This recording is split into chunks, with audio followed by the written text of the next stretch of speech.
capítulo 10, verso 3, diz assim: porque, embora andemos na carne, não lutamos segundo a carne. Na NVT, mais uma vez para você entender, embora sejamos humanos, então andar na carne é ser gente, amém? Não é aquele cara que só come churrasco, carne mal passada, não é isso, tá? Andar na carne é natureza humana. Quando a Bíblia fala de carne, não está falando de churrasco, está falando de natureza humana, tá? Então está dito assim: porque embora andemos na carne, não lutamos segundo a carne, segundo a natureza humana. Porque as armas da nossa luta não são carnais, não são humanas, mas poderosas em Deus, para destruir fortalezas, ponto. Destruímos raciocínios falaciosos e toda arrogância que se levanta contra o conhecimento de Deus. E levamos cativo todo pensamento à obediência de Cristo. Amém, queridos? Quem viu no noticiário, acho que ontem, anteontem, o desfile lá na China, as armas que o presidente chinês apresentou para o mundo. Tu viu isso, pastor? Viu? Armas tremendas, com alcance de 20 mil quilômetros, ou seja, capaz de atingir qualquer lugar no planeta Terra. Mandando um recado, né, para os Estados Unidos, para o Trump, dizendo: ó, fique esperto, a gente está armado até os dentes. Todavia, quando nós vamos para as Escrituras, Paulo vai dizer que essas não são as nossas armas. As nossas armas não são carnais, isso é arma carnal. É natureza humana. É um país, uma nação, mostrando para outra nação o quanto eles são poderosos. O quanto eles estão bem armados, bem munidos, prontos para retalhar qualquer ofensiva. Mas eu não estou aqui para falar de política, graças a Deus, né? Eu estou aqui para falar sobre a palavra de Deus, mas eu quero fazer esse paralelo para que você entenda que a luta do povo de Deus nunca foi contra as pessoas. A luta da igreja nunca foi contra um país, uma nação, uma ideologia, nesse sentido, tá? Mas contra principados e potestades. O que é isso? A nossa luta é contra o reino das trevas, Satanás e os demônios. Porque por detrás de toda essa ideologia, por detrás de todas as nações, de todos os impérios, de todos os imperadores que já passaram por esse mundo, existem principados e potestades, príncipes dominadores, ou seja, Satanás, os demônios, uma escala hierárquica no reino das trevas, que estão por detrás dos grandes governos do mundo. Os irmãos estão entendendo? Amém? Então, é por isso que nós não devemos lutar contra as pessoas. Jesus, ele disse que nós devemos orar pelas pessoas, amém? Nós devemos orar pelos nossos inimigos. Nós devemos orar por aqueles que nos perseguem. Nós devemos orar pelas autoridades, porque não há autoridade que não seja constituída por Deus. Amém, queridos? Muito bem. Dito isso, esses 3 versículos que nós lemos aqui, na segunda carta de Paulo aos Coríntios, 3, 4 e 5, estão dentro de um contexto, tá? Em que Paulo, ele está criticando comentários que estavam surgindo dentro da igreja, tá? E também criticando o comportamento dos cristãos em Corinto. Eu tenho a exposição das 2 cartas aqui pregada no canal da igreja, versículo por versículo. Temos uma playlist, 2 playlists, 1 aos Coríntios e 2 aos Coríntios. Versículo por versículo, as 2 cartas. E você pode entender ali o que Paulo está ensinando na primeira carta, na segunda carta. Na verdade, eram 3 ou 4 cartas escritas aos Coríntios, mas nós temos apenas as 2 que estão na Bíblia. Temos acesso a elas, graças a Deus. E você vai entender qual era a luta do apóstolo Paulo, do pastor Paulo, para doutrinar, para ensinar, para conduzir aquele povo teimoso, rebelde, complicado, para mais perto da cruz, para mais perto de Cristo. E não é muito diferente de nós. Todos nós estamos sendo pastoreados por Jesus, E Ele quer nos levar para mais perto dEle, para mais perto da cruz, tomar a nossa cruz diariamente e seguir a Cristo. E a grande dificuldade para isso é a batalha que acontece na nossa mente, na sua mente e na minha mente. E você vai entender isso conforme eu vou avançando aqui. Então, como eu disse, isso está dentro de um contexto. Se você ler o versículo 1 e 2 e pular para o versículo 6, você vai entender melhor o contexto, o que está acontecendo ali, tá? E a gente precisa levar em conta que a igreja de Corinto, ela, na sua maioria, ela era formada por gentios, ou seja, não judeus. Havia alguns judeus, mas na sua grande maioria eram gentios. Um povo que a vida toda passou na idolatria, adorando diversos deuses, vivendo uma vida libertina, moralmente falando. E agora, esse povo está se convertendo a Jesus. A mente deles vai ser transformada do dia para a noite? O pensamento deles será transformado do dia para a noite? Nós estávamos falando sobre isso lá no nosso tempo com os legendários ali, o reto pelo mês. Nós nos reunimos na praça no primeiro domingo do mês, às 6h45 da manhã.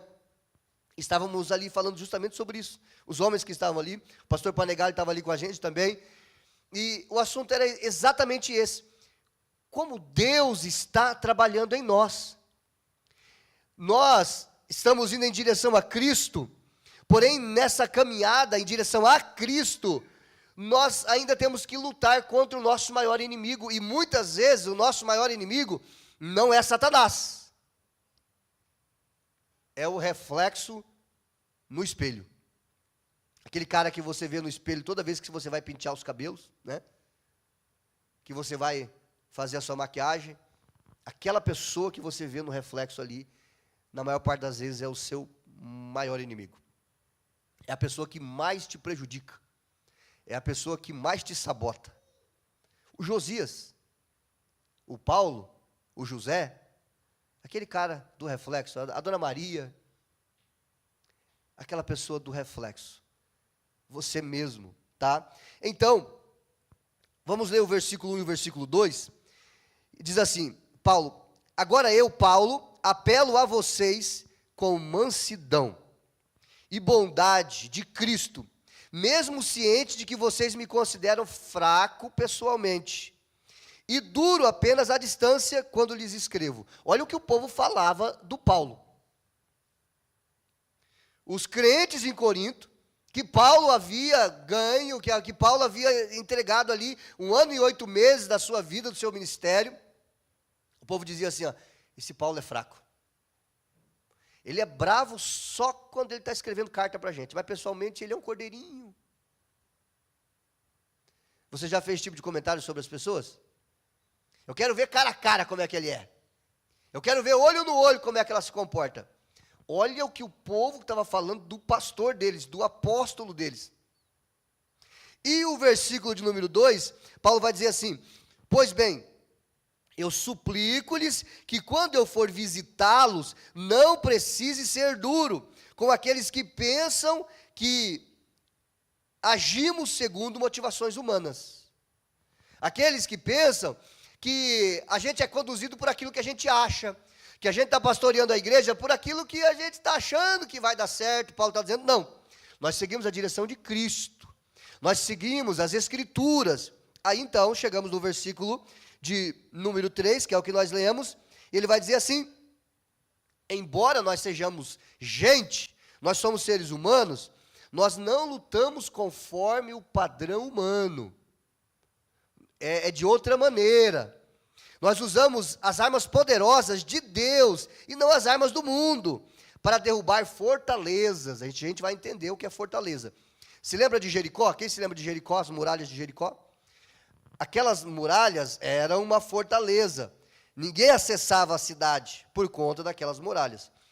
Para que a cidade fosse acessada e vencida, Josué teve que rodear a cidade durante 7 dias, e no 7º dia rodear 7 vezes, e com os seus líderes, e as muralhas caíram e eles acessaram a cidade e conquistaram a cidade. Fortaleza é isso, tá? Mas Paulo vai dizer que existe uma fortaleza na mente da gente. E essas fortalezas precisam ser derrubadas. E você vai aprender como. É só a introdução, tá? Nós vamos voltar a cantar e ceiar, e eu vou terminar esse sermão à noite. E se você quiser ouvir a conclusão, vai ter que vir à noite ou assistir de casa, pelo menos, tá?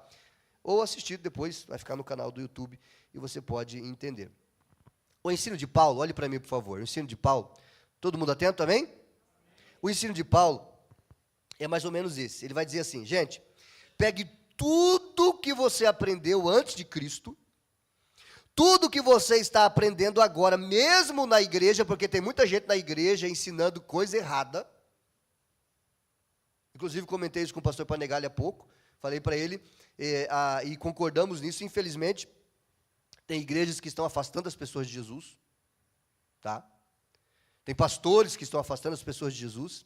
Então, Paulo está dizendo, pegue tudo que você aprendeu antes de Cristo, tudo que você está aprendendo agora e passe pelo filtro chamado... O quê? Vamos ver se vocês estão ligados. Qual o nome desse filtro? Quase isso. Evangelho. Passe pelo filtro do Evangelho.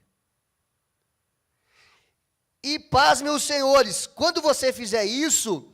Você vai perceber que muita coisa, projeta para mim aí Filipenses 3:8, muita coisa que você aprendeu, até chegar em Cristo, até a sua conversão, não serve para nada.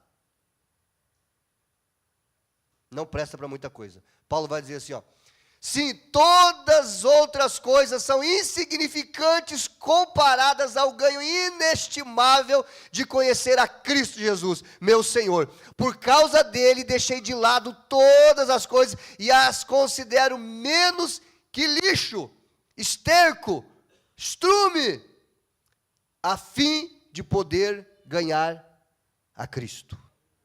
Amém, meus irmãos? Quem experimentou uma genuína conversão, vai entender do que eu estou falando. Aí eu vou citar mais uma vez, vou pedir permissão para citar mais uma vez aqui o pastor Panegali.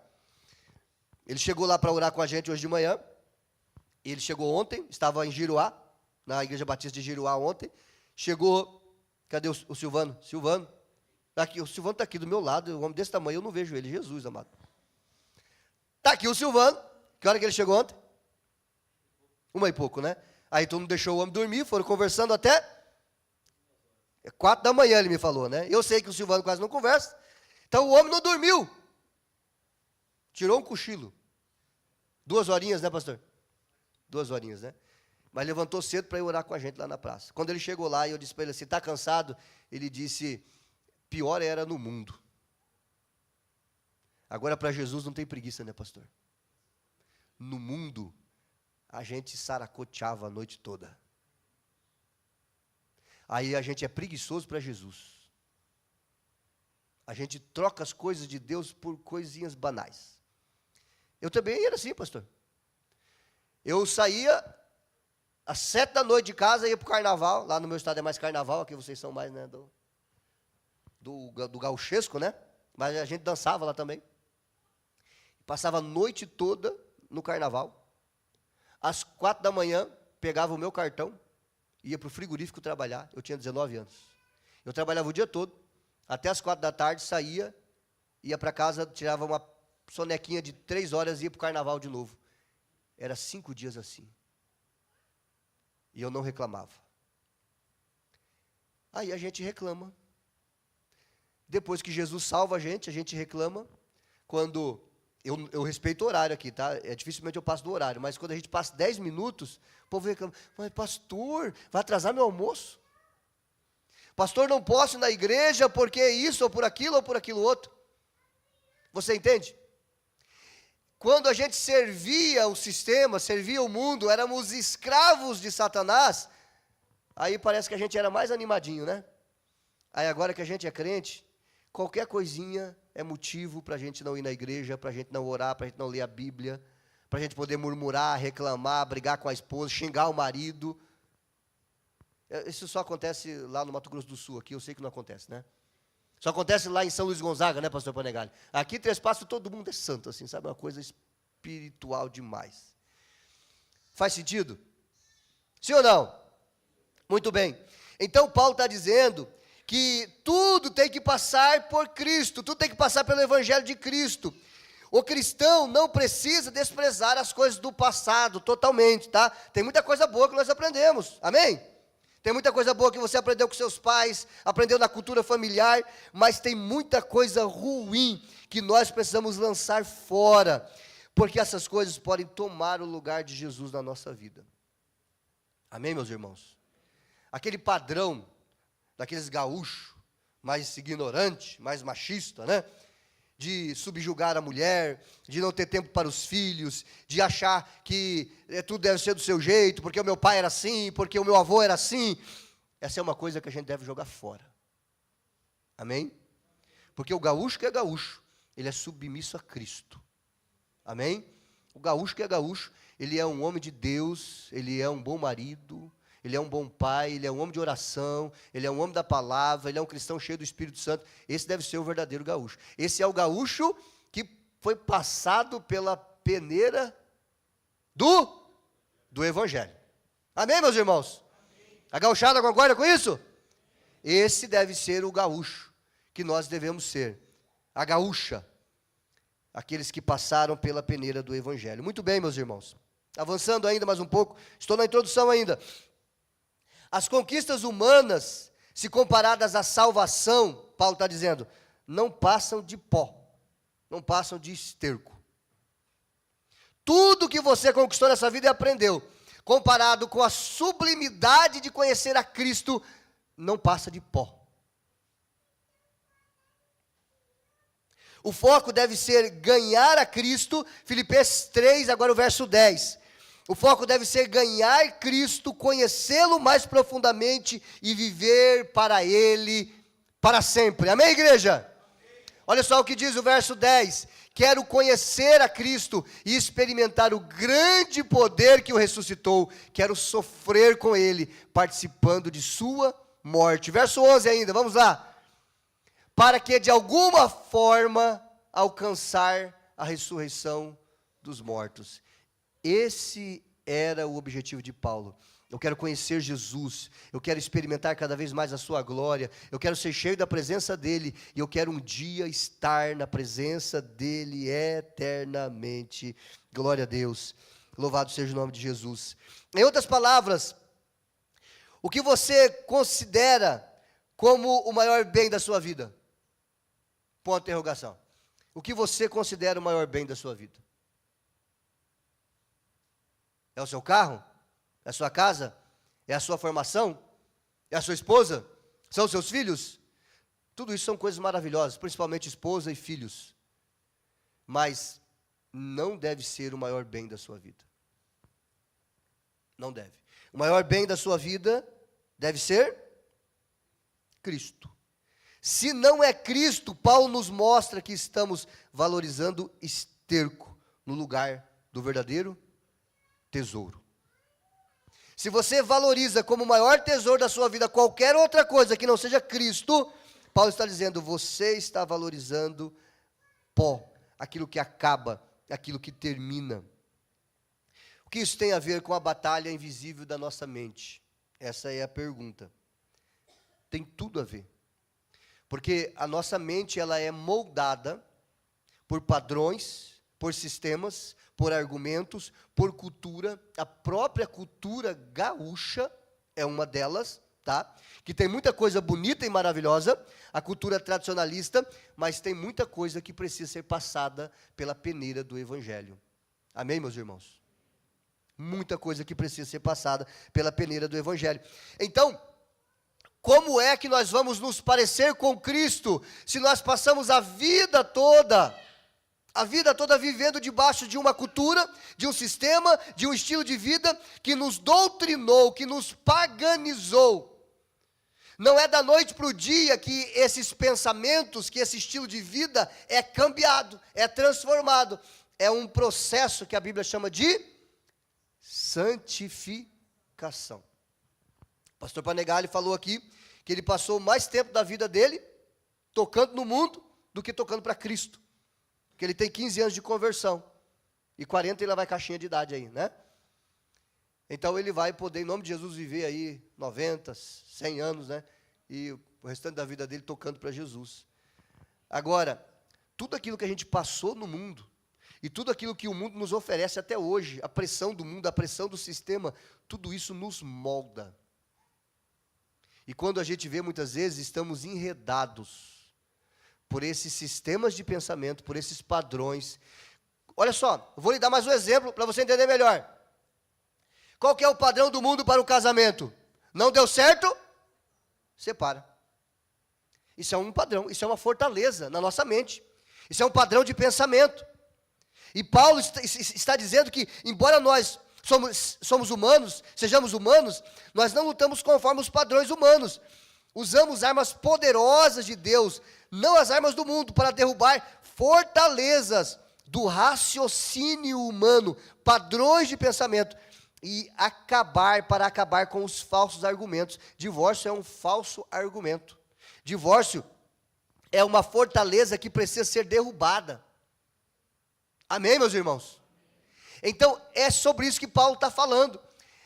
Quando ele fala sobre fortaleza, ele está principalmente aqui falando sobre os falsos mestres, os falsos pastores que passavam pela igreja de Corinto e estavam desvirtuando os coríntios, ensinando eles a guardar a lei de Moisés, a se circuncidar. Muitos deles eram judaizantes, e eles estavam distorcendo o ensino do verdadeiro evangelho, criando padrões na cabeça daquele povo que já tinha um padrão totalmente paganizado. Aí você imagina a confusão, vem aquela coisa pagã, misturado com a lei de Moisés, o movimento dos judaizantes, e você imagina como essa igreja sofria. E hoje não é diferente. O que é que tem assolado a igreja? Em muitos contextos, é o legalismo, a religiosidade. Igrejas que pensam que o evangelho é um conjunto de regras a serem obedecidas. Isso é legalismo. O evangelho não tem nada a ver com isso. Evangelho é uma mensagem que muda o nosso estilo de vida, que muda a nossa vida. E agora nós queremos viver de acordo com a vontade de Cristo. Do outro lado, nós temos o liberalismo, a libertinagem. Agora a Bíblia não é mais a palavra de Deus, você pode viver do jeito que você quiser. A teologia do Ed René, né? Vamos ali atualizar a Bíblia. Isso também é terrível, isso também é satânico, isso também é diabólico. Então existe uma confusão no mundo religioso que acaba afastando as pessoas da verdade. Da verdade que é tão simples, que é Jesus. Amém, meus irmãos? É simples demais, é Jesus. É você olhar para Ele, é você crer nele, confiar nele, pegar a sua cruz, seguir Ele, tomar a sua cruz diariamente, entregar a sua vida para Ele de todo o coração e permitir que através do Espírito Santo Ele vá transformando você. Porque aquele que começou a boa obra em nós é fiel e justo para concluí-la até o dia da volta de Jesus. Amém, meus irmãos? Ainda estou na introdução. Vivemos em um mundo físico, mas travamos uma batalha espiritual. Diga assim, batalha espiritual. Diga silenciosa. Diga invisível. Diga que acontece na minha mente. Na sua mente acontece essa batalha. John Piper vai dizer assim: Satanás sabe que se puder controlar seus pensamentos, ele controla a sua vida. Se o diabo conseguir controlar o que você pensa, ele controla a sua vida.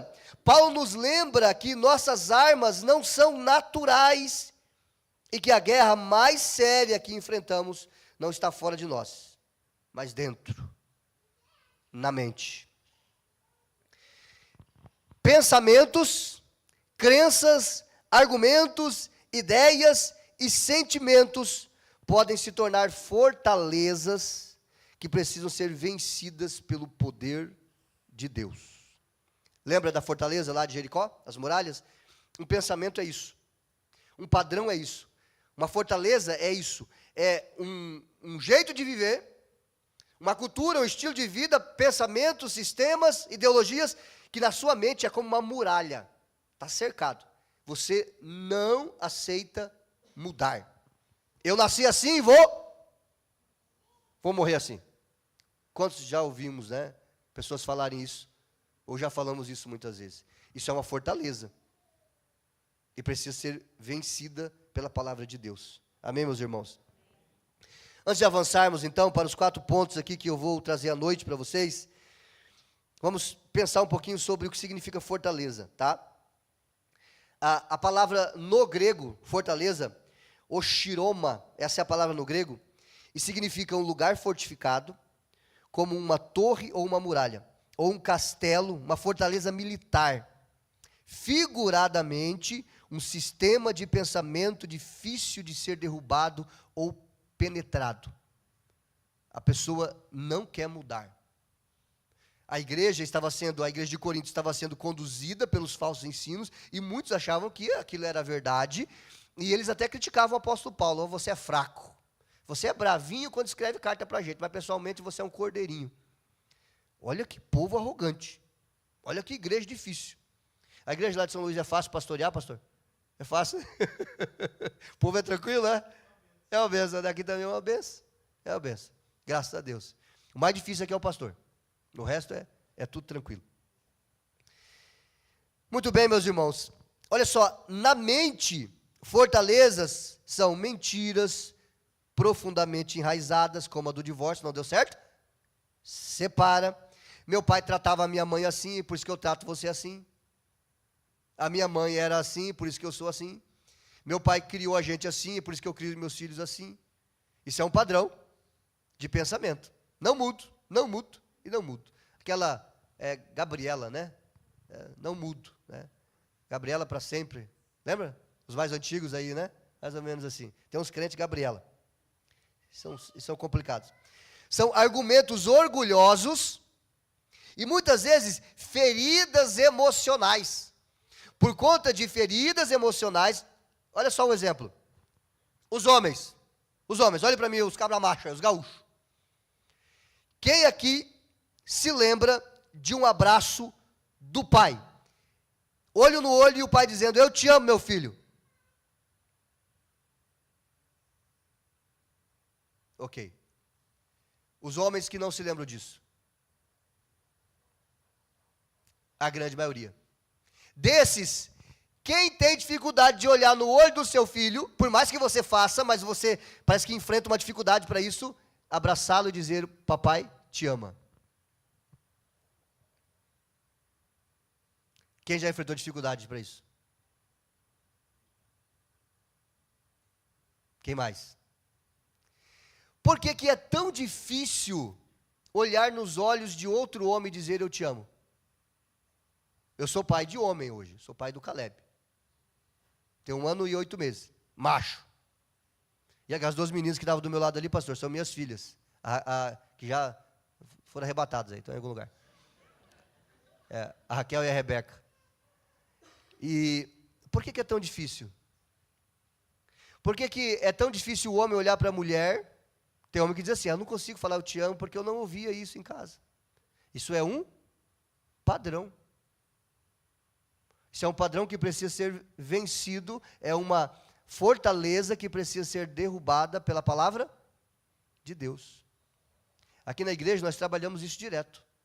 Homem que é homem chora, amém? Homem que é homem olha no olho e diz: eu te amo. Homem que é homem gaúcho, de verdade, ele sabe voltar atrás. Ele sabe pedir perdão. Ele é vulnerável. Ele confessa pecados. Ele também admite que erra. Esse é um padrão que nós estabelecemos pela palavra de Deus, mas para isso precisamos derrubar muitas fortalezas do passado que foram colocadas em nós. Os irmãos estão entendendo? Muito bem. Então, feridas emocionais, falta de afeto, falta de carinho, ou hábitos pecaminosos que resistem à verdade. John Stott vai dizer assim: fortalezas são ideias endurecidas, valores humanos e sistemas de pensamentos que se erguem contra o verdadeiro conhecimento de Deus. Fique em pé, por favor. À noite, eu vou falar sobre... Vou responder 4 perguntas à noite. Todas as pessoas têm lutas na mente? Quem aqui tem lutas na mente? Opa, que bom saber que você é gente como eu. Eu vou falar sobre isso, eu vou responder se sim ou não. Segundo, a banda pode subir para cá. Qual é o alvo do diabo? O alvo do diabo é a sua mente. Terceira pergunta que eu vou responder à noite. Quais são as armas à nossa disposição? Não são as armas lá da China. Amém? Não adianta. Eu vou pegar uma metralhadora, eu vou resolver o problema com o meu marido. Não vai resolver, você vai arrumar mais problema. A peixeira, né, as panelas, não resolve, tá? Quais são as armas que a gente pode usar? E quarto, como devemos usar essas armas? Quais são as armas? E por fim, como nós vamos usar essas armas? Então você está convidado para estar à noite aqui com a gente, tá bom? Nós vamos nos lembrar, como foi cantado ali, nós vamos cantar de novo. Nós vamos nos lembrar que tudo isso que foi falado aqui, nesse tempo que eu expus a palavra, só é possível porque Cristo morreu por nós na cruz. Porque Jesus derramou o sangue dele por nós. A salvação, a conversão a Cristo é um milagre. Não é um conjunto de regras. Não é uma religião. Não tem nada a ver com religião. E também não tem nada a ver com regras. Apesar dessas coisas fazerem parte, mas não é isso. Jesus, ele morreu na cruz e derramou o seu sangue para a remissão dos nossos pecados. Para o perdão dos meus pecados e dos seus pecados. E mais do que os pecados praticados, a transformação da própria natureza humana em nós. Essa inclinação que nós temos para tudo que não é compatível com a glória de Deus. Então, nessa manhã, nós vamos pegar o cálice. O casal que vai distribuir para mim, por favor, a ceia, vem aqui à frente. Nós vamos pegar o cálice. Aqui nesse kitzinho nós temos o suco de uva e nós temos um pedacinho de pão ázimo, tá? E você vai pegar aí o seu, tá? E você vai, no nosso comando, nós vamos comer e vamos beber juntos, tá? Enquanto os irmãos vão servindo, você já pode ir abrindo o seu cálice, tá? Deixar o cálice na mão, o pão também na sua mão. Quem é que pode ceiar, pastor? Todos aqueles que se converteram a Cristo, que entregaram a vida a Cristo, que estão vivendo Jesus, são convidados para a mesa, para a ceia do Senhor. O texto que eu quero ler com vocês, Isaías 53, o texto que eu sempre leio aqui na ceia. Projeta para nós Isaías 53, por favor.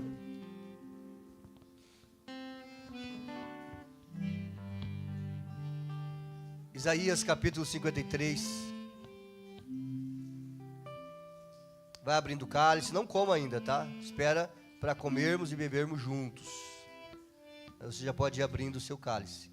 Está ali o texto de Isaías 53. Me empreste os seus ouvidos, por favor, e ouça. Antes, esse texto foi escrito 700 anos antes do nascimento de Jesus, tá? E ele profetiza exatamente, Isaías profetiza o que Jesus veio fazer por nós. Quem creu em nossa mensagem? A quem o Senhor revelou o seu braço forte. Meu servo cresceu em sua presença, como tenro, broto, verde, como raiz em terra seca. Não havia nada de belo, nem majestoso em sua aparência, nada que nos atraísse. Foi desprezado e rejeitado, homem de dores, que conhece o sofrimento mais profundo. Demos as costas para ele e desviamos o olhar. Ele foi desprezado e não nos importamos. Apesar disso, foram nossas enfermidades que ele tomou sobre si, e foram nossas doenças que pesaram sobre ele. Pensamos que seu sofrimento era castigo de Deus, castigo por sua culpa. Mas ele foi ferido por causa de nossa rebeldia e esmagado por causa de nossos, diga-se, os meus pecados. Sofreu o castigo para que fôssemos restaurados e recebeu açoites para que fôssemos curados. Todos nós, diga, todos nós. Diga, nos desviamos como ovelhas. Diga assim, deixamos o caminho de Deus para seguir os nossos próprios caminhos. E no entanto o Senhor fez cair sobre ele os pecados de todos nós. Ele foi oprimido e humilhado, mas não disse uma só palavra. Como um cordeiro mudo foi levado ao matadouro.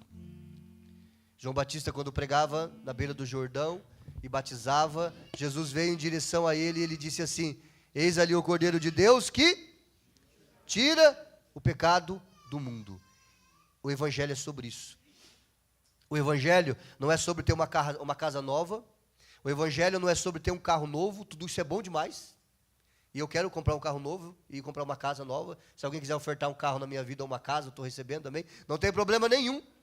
Você ser próspero, você ser rico, você querer ser feliz, não tem problema nenhum. Mas o Evangelho é o poder de Deus para a salvação do mais vil pecador. É sobre isso o Evangelho. Jesus morreu para salvar pecadores, do qual o apóstolo Paulo disse: eu sou o principal. E eu posso dizer também: eu sou o principal. E que você possa dizer a mesma coisa, que você é o principal dos pecadores. Porque entendendo o estado de miséria que nós estamos sem Cristo, somente assim nós poderemos dar um grito de desespero: Senhor, salva-me de mim mesmo, salva-me dos meus pecados, salva-me da condenação eterna, me dê o seu Espírito Santo, me batiza com o teu Espírito, me mergulha no teu Espírito, me enche do teu Espírito, para que eu possa ser, então, perdoado dos meus pecados e salvo eternamente. É sobre isso o Evangelho. Então, que você se arrependa dos seus pecados. Eu aqui me arrependo dos meus, agora, nesse exato momento. Então, nós poderemos comer e beber, daqui a pouquinho, do pão e do cálice. Vamos orar? Senhor Deus, obrigado por essa manhã, obrigado pela tua palavra.